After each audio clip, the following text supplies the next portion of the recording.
Je ne sais pas pour vous, mais la Ligue est terminée pour le Real Madrid. Isco, en fait, c'est un mec à part. Il a été monstrueux. Franchement, exceptionnel le match de Isco. Il contrôle le jeu, le rythme. Il dicte le jeu, en fait. Même sans ballon. Même sans ballon. Imagine un peu. Le mec, il n'a pas le ballon, mais c'est lui qui dicte le jeu. Franchement, il a été vraiment monstrueux. Pourtant, le Real Madrid, dans les 20 premières minutes, avait le contrôle. Un semblant de contrôle. Parce que je vais mentionner certaines choses qui montrent que le Real Madrid n'avait pas vraiment le contrôle du match. Parce que c'est deux tirs cadrés. Deux tirs cadrés. Mbappé est sorti à la 75e minute de jeu. Zéro tir. Même pas un tir bloqué. Vinicius fantomatique. Il avait le ballon à certains moments. Oui, il tentait des choses. Mais c'était à un certain moment. Oh, franchement. Horrible. Horrible le match des Madrilènes. Pour le jeu aérien, défensivement, le Real n'était pas bon. En plus, en attaque, on n'en parle même pas. Parce que c'est zéro tir pour Mbappé. Deux tirs cadrés. Le premier tir cadré en première période, le but où le Real était dans son temps fort, où le Real dominait, le semblant de dominer, parce que Betis après a repris le jeu en main, les quatre. Isco avait tous les quatre. Franchement, Isco avait tous les quatre en main.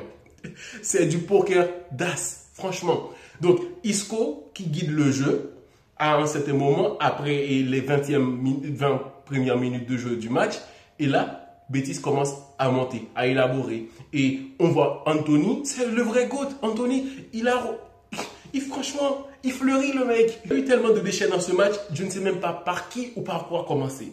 Parce que dans le jeu, le Real, dans les 20 premières minutes, était une bonne équipe qui élaborait un peu jusqu'à arriver à marquer un but vraiment, waouh, la classe. Jusque-là, tout allait bien.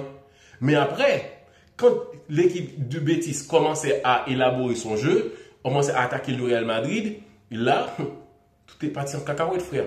34e minute de jeu, un mec, il rentre dans la surface comme ça, libre de tout marquage, et plante une tête, une défense avec Alaba, Rudiger quand même, Tchouaméni, donc des mecs qui ont de la hauteur et tout ça, mais qui n'arrivent pas à gagner dans les balles aériennes. Jeu aérien, le Real est nul cette saison, nul. Parce qu'en attaque, tout comme défensivement, il y a tellement de lacunes qu'on n'y a rien à dire. Sans oublier qu'au milieu de terrain, waouh, c'était quoi ça? C'était du bouillon. Pour Isco, c'était du bouillon, frère. Anthony, il dansait, il chantait comme ça, là, c'était vraiment le GOAT. Anthony, il a fait un match plaisant. Mieux que Vinicius, mieux que Mbappé, mieux que Rodrigo en attaque. Anthony, il a été en GOAT. Isco, c'est le genre de mec où le Real Madrid a besoin en ce moment. Calmer le jeu. Il trouve la justesse dans le. Franchement, il est énorme. Ça a été vraiment un match explosif de Isco, tellement il contrôle le jeu, il avait les quatre en main. Sans oublier les arrêts de Thibaut Courtois. Sans ce gardien, le Real n'aurait pu gagner aucun titre. Et oui, il fait partie de l'équipe, mais quand même, quand tu vois les actions et les ballons qu'il arrive à dévier, franchement, c'est un mec, malgré la défaite, il est le seul qu'on peut dire que, ouais, franchement, il ne fait pas partie de cet OCA. Il n'en fait pas partie parce qu'il a fait le match qu'il devait faire. Le penalty, pénal, frère. C'est pénal pendant que le mec qui avait le ballon ne savait même pas quoi faire. Il ne savait même pas quoi faire avec le ballon, mais Rudiger, trop pressé, bam. Et ouais là, qu'est-ce que nous a sorti le coach aussi? Avec l'alignement de Alaba là. Pourquoi Alaba, si on a Asensio qui a du rythme, qui est déjà dans le bain et tout ça, il faut Alaba. Pourquoi Alaba? Alaba, il doit rester sur le banc pour essayer de dépanner avant de trouver le rythme. Mais non, l'équipe avait un manque de profondeur. Je dis ça tout le temps. Il y a des mecs qui ne décident pas de se sacrifier pour l'équipe. Mbappé, il ne fait pas ça. Mbappé, il est numéro 9 ou pas?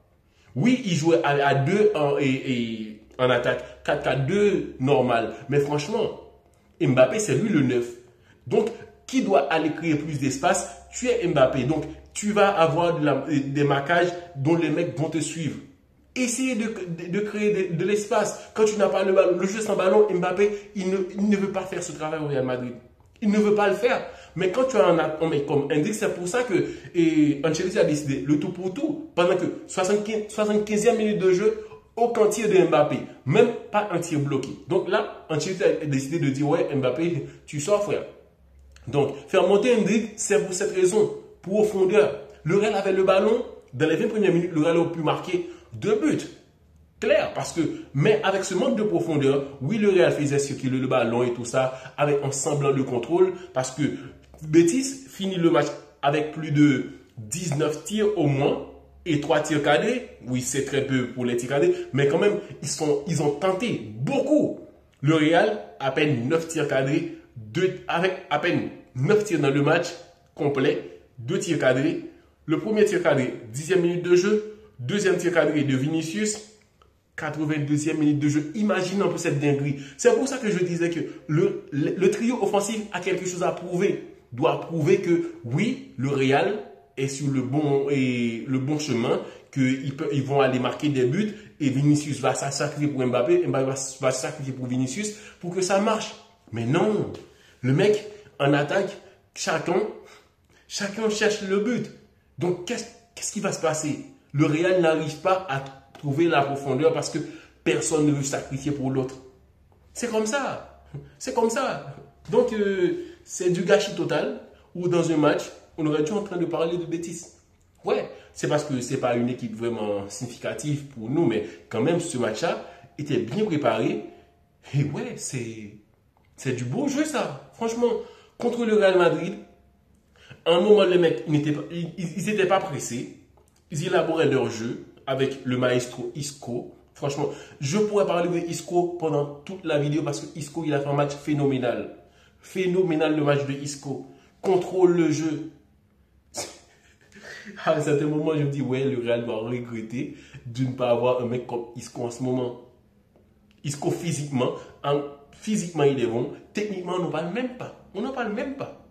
Et là, Arda Güler, le petit Arda, franchement, il est perdu. On dirait qu'il dort. Les mecs, ils étaient dans une fête. Parce que là, sur le terrain, on voyait les mecs, ils n'étaient pas là. Comment le Real Madrid peut terminer un match avec 2 tirs cadrés? Premier tir cadré en 10e minute de jeu de Brahim Diaz, très beau but marqué. Et puis, deuxième tir cadré en 82e minute de jeu de Vinicius. Un tir en frappe de l'un qui n'inquiétait même pas le gardien. Mais Thibaut Courtois, il a eu à faire des efforts pour retirer des ballons.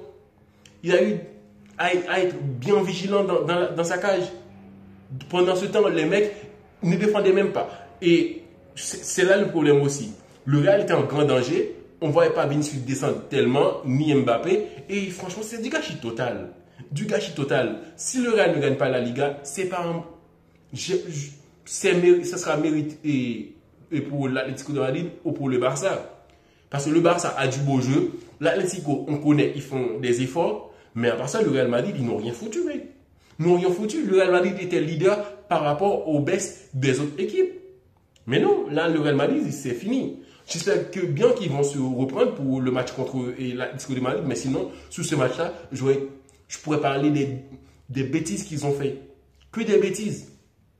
On ne voyait pas l'agressivité. Oui, le Real avait le ballon, mais pourquoi faire? Pas de profondeur. Il y avait du mouvement dans les 20 premières minutes. Les joueurs se déplaçaient et tout ça, mais les déplacements n'étaient pas pour aller en profondeur. Les attaquants, ils n'étaient pas là pour se sacrifier pour l'autre. C'est ça que je disais tout le temps. Mais comme vous ne regardez pas mes vidéos, c'est comme ça.